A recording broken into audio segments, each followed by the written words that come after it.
But when the Amir has power, no one will stand up and say, after he has made a judgment, we need to vote on that. I'll give you a good instance.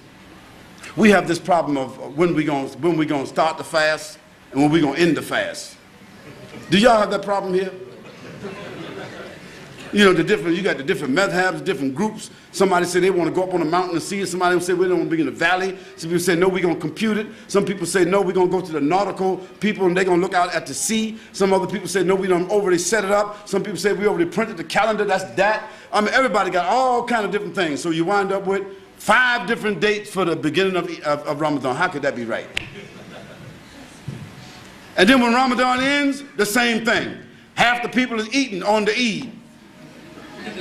Somebody said, I'm following the moon in Indonesia. Somebody said, no, I'm following the moon in Mecca. Somebody said, no, I'm following the moon I saw in the backyard.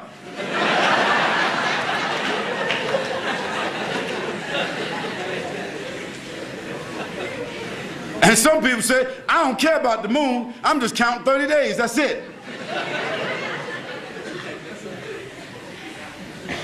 Well, let's look at the other side.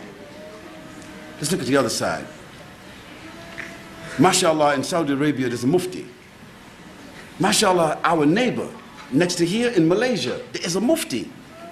In fact, there is 12 muftis in Malaysia. But there is a central mufti.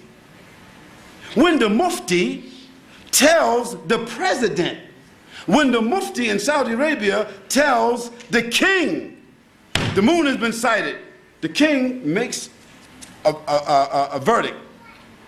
A fatwa has been given, a verdict is made by the king, the execution of it, the announcement is, fasting begins. Do you think that some people in some different cities or valleys or mountains of Saudi Arabia call up and say, oh, listen, king, listen, mufti, we ain't seen the moon yet, so we ain't fasting? It's not going to happen. It's not going to happen. And I have known it to be the case where the mufti said that the fasting began on a certain day, that the moon had been seen based upon the dalil that they had captured. 10 days later, they did some investigation and they found out that the person who gave them that information, there was some error.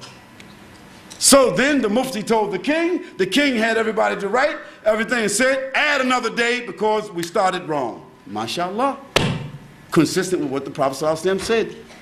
But there was unity in the starting of it, and there was unity at the end. We have to have that. But if there's no power, no unity. So they must choose and nominate, otherwise appoint one of them the Amir, the coordinator, the chairman, imam, president, leader, call them what you like, according to the Islamic manhaj. This group then becomes the founding body. They become the founding body or the core group that guarantees the Islamic constitutionality. And what is the Islamic constitutionality? It is shura. That group guarantees, at least from a reasonable point of view, that there will be shura. There will be consultation. There will be leadership according to the manhaj of the Prophet ﷺ. It is called shara'i. It is called the shara'i method, meaning that it is shura according to the Quran and the Sunnah of the Prophet ﷺ. Therefore, the projects of that group, the programs of that group, the activities of that group, and the ambitions of that group will be according to Quran and Sunnah, at least reasonably so. Why? Because they have come together for that purpose.